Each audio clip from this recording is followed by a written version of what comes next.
In this episode, we talk about marketing, we talk about distractions, and Jesus.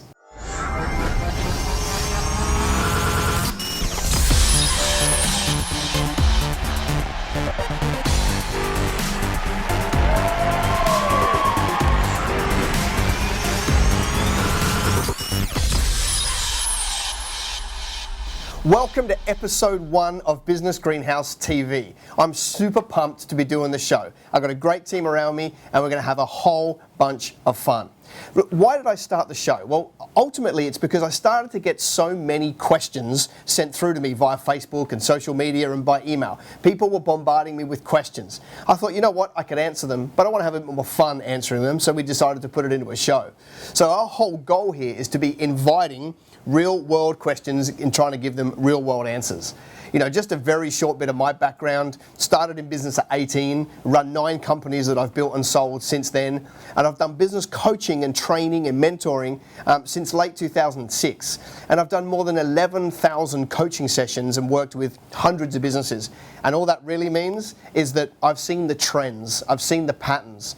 But what I really want to convey to you is we're starting the show now. I've spent 9 years as a practitioner. I have been doing the grind, the work, helping people with marketing, helping people with sales, helping people to recruit, helping get the right people on the bus. The whole area of business. I've spent so long doing it that now I've got some skills to be able to take this and answer your questions, and I'm absolutely pumped to do that. So we're just going to do this show, and as long as you keep sending questions in, I'm going to keep answering them, and we're going to have a whole bunch of fun along the way. I love our community that we've built, and we want to extend that community, and we want to take our influence to a bigger level and touch more people and have a whole bunch of fun doing it. So with that being said, this is episode 1 of Business Greenhouse TV. So Michelle, what is our first question?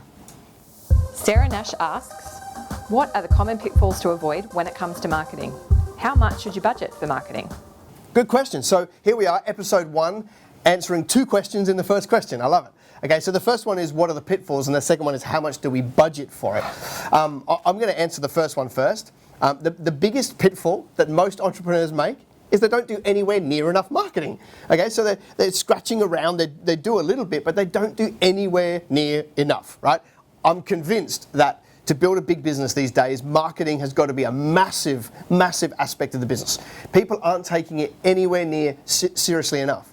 You know, every business that I walk into, I'm trying to get them to understand that they are a sales and marketing business that just happens to deliver whatever products and services they happen to deliver. So a hairdressing salon is a sales and marketing company that happens to deliver hairdressing. A plumbing company is a sales and marketing company that happen to deliver plumbing. And the reason why I want them to catch this is because the other way of viewing it is that I just want to be the best plumbing business. So if I become a better plumber, I'll build a bigger business, and that doesn't work. It's the sales and marketing, it's the business side of the business that makes all of the difference. So here's the pattern that most entrepreneurs are making. The business is okay, and then what happens is they deliver on all their products and services, and then they have this really anointed time in their life when they go, oh crap, the phone isn't ringing, there's no inquiry coming off the internet. So what happens, in a flurry of activity, they race out, they go and do some marketing, they dream up a new strategy, they execute that strategy, and then down the line, let's say that pays off. Now they're really busy again. So they drop their marketing whilst they're being busy, and they're delivering products and cutting hair and laying pipes and all of those things. But then because they drop their marketing, after a period of time, they've delivered all those customers, and now it's quiet again. So now they've got to do some marketing. And what happens is they're either chasing the work or doing the work. Chasing, doing, and that is a really bad way. Like your profit and loss one month is up, big profit, next month loss, no profit, up, down, and that is a horrible way to grow a business. And the way to counteract that is you need to always be marketing. So the biggest thing is most people aren't consistently marketing. Marketing is not an event, it's a continuum. It's something that you've got to be doing all of the time, making sure that the hopper is full with prospects so that you can continually be delivering on that. So let's go to the second question. How much do you budget? So there's no blanket rule to how much you need to budget for marketing. I've heard it said 10% of turnover. Well, so if you were in logistics, if you were a big trucking company, you'd be really happy if you got a 4% net profit for a year. So if you spent 10% on marketing with a 4% net profit, welcome to going insolvent in year 1. So it can't be that for them, okay? So there is one answer for everybody. More is the answer. How much should you be budgeting for marketing? More than you are today. Okay, that's the blanket rule. But it cannot be a percent because everybody's in a different boat. It would also depend on where you are in the cycle of business. If you're in the first early startup phase, that's when you need to be putting everything, every spare dollar back into marketing to scale the business up really quite quickly. If you don't do it that way, it's organic growth. Organic growth is okay, but it's painfully slow. Okay, so the answer is probably way more than you're doing right now. Okay, so I'm excited by that. You've got to do way more than you're doing right now.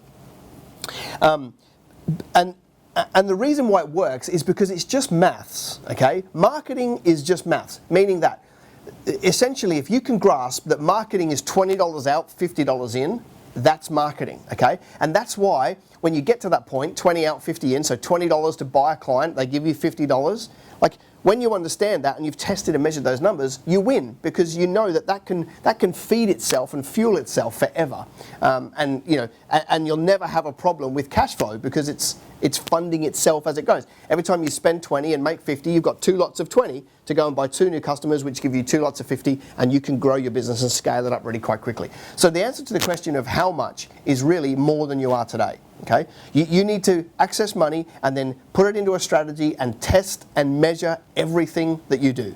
You've got to test and measure every dollar that goes out, how much more did it bring in, and if it works, if it gives you more back than you spent, awesome, do that strategy again. If it doesn't, either tweak the strategy or get rid of it. I mean, how many ways are there to get customers? I mean, we've got more than 157 documented and proven strategies, so there's at least 157 ways to market a business. There's no shortage of ideas on how to grow a business, okay?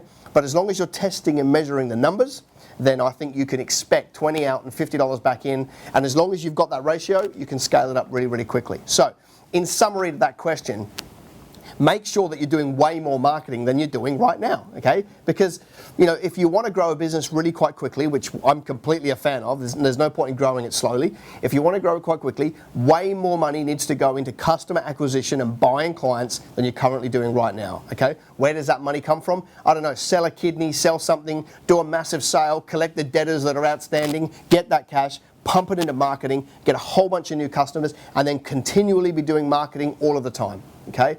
My theory is you want to get to 10 strategies, 10 marketing strategies, producing leads every day, every week, every month. And when you build that, you build a solid, stable, scalable business that you can bank on and build on from there. Well, that's it. That's what I think we should be doing for marketing. That's a solid first question for episode number 1.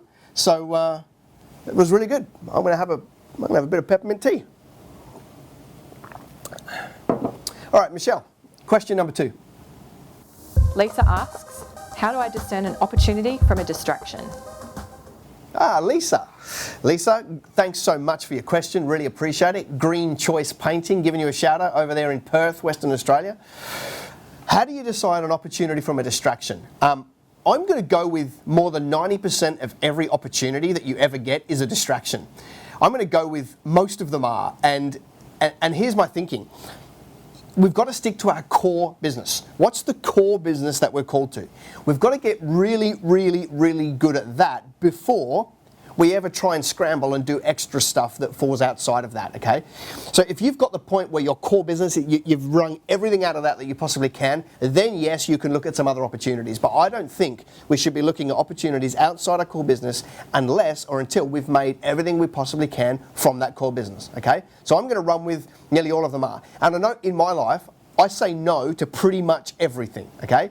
When I first started in business, I was the opposite. I said yes. I thought, I'd read Richard Branson's concept that yes is more fun than no. The problem I've got is I only had so many hours in the day and I couldn't say yes to everything, and it kind of brought me undone. Now I've realized that no is just as anointed word as any other word on the planet, okay? So I say pretty much no to every opportunity that comes by unless it dovetails into my assignment and exactly what I'm called to do, okay?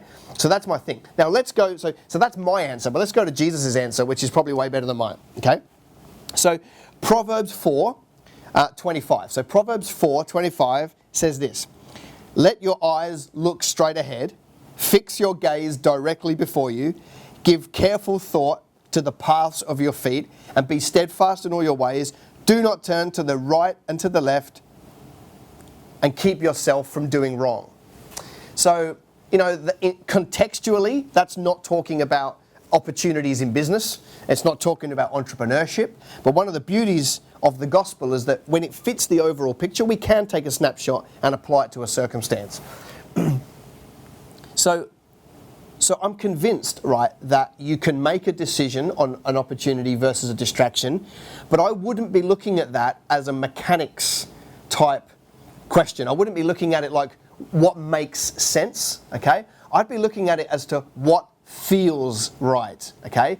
Now, whenever there's a big decision for me to make in business, I take it to my intimacy with the Lord. Everything like that, a big decision, is always taken to my quiet time. I never just make it because it makes sense, okay? There's tons of good opportunities out there, but it's only the right ones that I want to be playing in. So I'm always going back to my quiet time and listening. And for me, it's a really, really subtle feeling right inside the pit of my stomach about whether it's a good idea or not, okay? Easy to forget, easy to steamroll. The excitement of the opportunity, I can just steamroll that and I can just go past it and never listen. But I learned the hard way that I actually want to stop. And here's what I reckon you want to be considering. Whenever you're looking at an opportunity, you want to let peace be your umpire.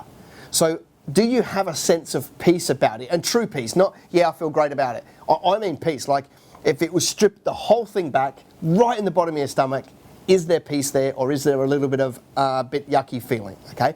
That is how he talks to me.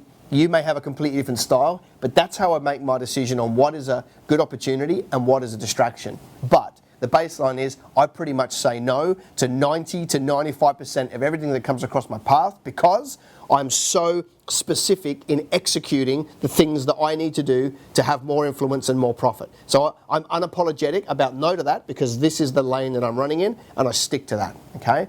I think once you've milked that, then yes, scramble, go find other things.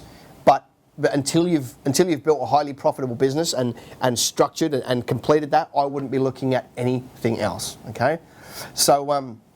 So summary to that question, I reckon you pretty much got to just have your blinkers on and run directly at the path that you're called to do, and I reckon that's what's going to serve you well. If you miss an opportunity, by the way, let me just throw this in the summary. If you do miss an opportunity, God will bring it back again. So if there was an opportunity that you were supposed to get and you didn't take, God sits outside of time, so he can make sure that that arrives in your path again down the line. But if you take one that you weren't supposed to take, it becomes an absolute mess. Read about the Gibeonites and Joshua. Joshua did not inquire of the Lord before he allowed the Gibeonites in, and it became the root, became a problem that he had to deal with for a long time because he didn't go and take it and didn't inquire of the Lord about whether to make a treaty with the Gibeonites. So that's what I'll be doing. Hey, listen, if that was valuable for you, why don't you subscribe? Subscribe. So if you're on YouTube right now, that little button in the corner of the screen, subscribe on that. I'd love to have you connected. That way you'll get all of the future alerts, okay? You'll get all of the future alerts. Whenever we put up a video each week, you'll get those and you can watch those. Yeah, solid. I think that's a really good question. I like that question. I really, really like that question. Okay, so word of the week.